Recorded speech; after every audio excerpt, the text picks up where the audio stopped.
एक बार की बात है कि एक राजा अपने बगीचे में टहल रहा था कि एक बारहसिंगा उस बगीचे की बाड़ तोड़कर बगीचे के अंदर आकर इधर उधर भागने लगा और बगीचे में लगे फूलों को तहस नहस करने लगा। यह देखकर राजा को गुस्सा आ गया और उसने अपने नौकरों को बुलाकर उसे पकड़ने के लिए कहा। वह खुद भी नंगी तलवार लेकर उसके पीछे भागा। अचानक वह बगीचे से बाहर भाग गया। राजा भी उसके पीछे पीछे अपने घोड़े पर भागा। राजा उसका पीछा करते करते अपने राज्य की सीमा तक पहुंच गया, पर वह उसको पकड़ नहीं सका। उसकी वहाँ से आगे जाने की इच्छा नहीं हुई। वह वहीं पर रुक गया। मौसम बहुत गर्म था और उसको प्यास भी लग आई थी। वह अपने घोड़े से नीचे उतर गया और उसने नहाने की सोची। वह जब वहाँ नहा रहा था तो किसी नीच आदमी ने उसका घोड़ा और कपड़े चुरा लिए। अब राजा के लिए तो यह बहुत ही खराब हालत हो गई। वह अब क्या करे? अब वह अपने महल को कैसे लौटे? वह महल को नंगा कैसे जाए? मैं ऐसा नहीं कर सकता। बहुत दिनों तक सारे लोग मेरी हंसी उड़ाते रहेंगे। तो उसने पड़ोसी देश में घूमने का विचार किया। वह उस पड़ोसी देश में घूमता रहा कि घूमते घूमते उसको मोती की एक कीमती माला मिल गई और वह बोला, भगवान का लाख लाख धन्यवाद है कि यह माला मुझे मिल गई। इसको बेचकर अब मैं अपने लिए एक घोड़ा और कपड़े खरीद सकता हूँ। चलो चलकर इसको बाजार में बेचने की कोशिश करता हूँ। चलते चलते वह उस देश के राजा के शहर पहुँच गया। वहाँ वह एक सुनार के पास पहुँचा और उससे पूछा, क्या तुम मुझसे एक मोती की माला खरीदोगे? मेरे पास एक कीमती माला है बेचने के लिए। मैं एक नदी पार कर रहा था, मुझे यह वहाँ मिल गई थी। तो सुनार बोला, देखूँ तो। राजा ने वह मोती की माला उसको दिखाई तो वह चिल्लाकर बोला, अरे ओ चोर, इसको तुमने कहाँ से चुराया? मैंने ऐसी 2 मालाएं राजा के लिए बनाई थीं। उनमें से एक का पता नहीं चला कि वह कहाँ गई। तुम जरा राजा के पास तो चलो। ऐसा कहते हुए उसने पुलिस को बुलाया और उससे उसको राजा के पास ले चलने के लिए कहा। तीनों राजा के पास पहुँचे। राजा ने सुनार की शिकायत सुनी और हुक्म दिया कि राजा के दोनों पैर काट दिए जाएं। उस राजा की रानी उतनी ही दयालु थी जितना कि राजा बेरहम और अन्यायी था। जब उसने यह सुना तो उसने उससे कहा, आप इतना बेरहम हुक्म कैसे दे सकते हैं जबकि इस मामले की कोई गवाही नहीं है और ये सुनार लोग तो ऐसे ही होते हैं। आप तो जानते ही हैं कि पैसे के लिए ये लोग कितना झूठ बोलते हैं और कितना धोखा देते हैं।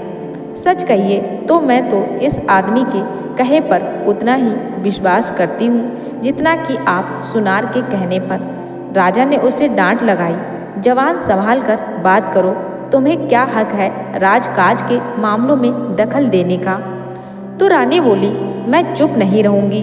कुछ दिनों से मैं आपको दरबार में भी खराब व्यवहार करते देख रही हूँ। आपके सलाहकार सब आपसे नाखुश हैं और आपकी जनता आपसे विद्रोह करने के लिए तैयार है। अगर आप इसी रास्ते पर चलते रहे तो आपका सारा राज बर्बाद हो जाएगा। राजा रानी की बात सुनकर बहुत गुस्सा हुआ और उसे कमरे के बाहर जाने के लिए कहा। अगली सुबह उसने रानी को उस आदमी के साथ राज्य के बाहर जाने का हुक्म दे दिया जिसके पैर काट डाले गए हों। रानी ने उसकी इस बात पर कोई ध्यान नहीं दिया। उल्टे वह ऐसे राजा से पीछा छूट जाने से बहुत खुश थी। वह बिना पैरों वाले आदमी के पास गई और उसको राजा का हुक्म बताया। फिर उसने उसको एक लंबी सी टोकरी में बिठाया, अपनी कमर पर लादा और एक ऐसी जगह चल दी जहाँ शहर नहीं था। वह वही राजा था जिसके पैर काटने का हुक्म राजा ने दे दिया था। वहाँ उसने उसकी एक पत्नी की तरह सेवा की जब तक कि उसके घाव भरे। जल्दी ही वह उसको बहुत अच्छा लगने लगा। उसने भी उसके प्यार का बदला प्यार से दिया तो वह उसकी सचमुच में ही पत्नी बन गई। कुछ दिनों बाद उसने एक छोटे से बेटे को जन्म दिया।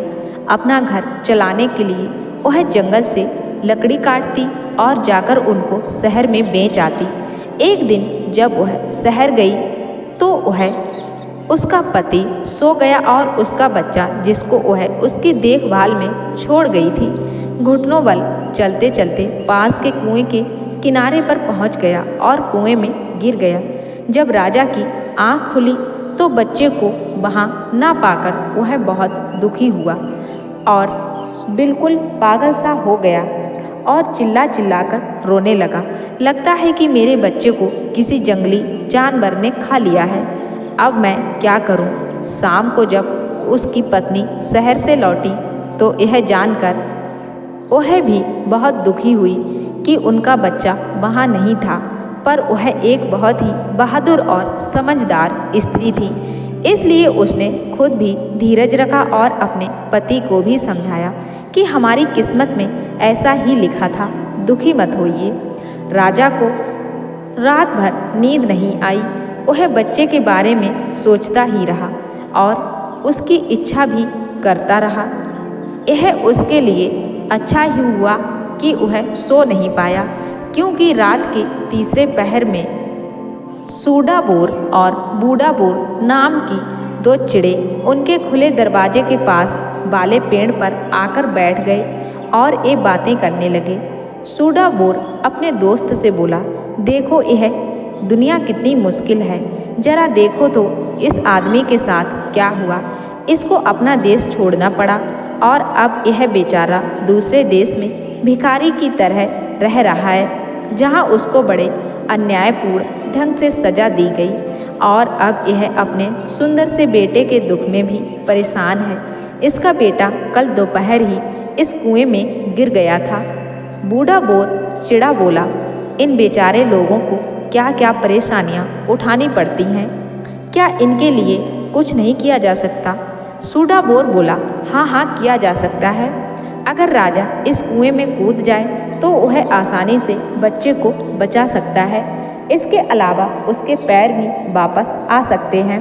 राजा ने उन चिड़ों की बातें सुनी तो उनको सुनकर उसे बड़ा आश्चर्य भी हुआ और खुशी भी हुई। जैसे ही सुबह हुई उसने अपनी पत्नी को जगाया और उसने उससे रात वाली बात बताई और उससे सलाह मांगी।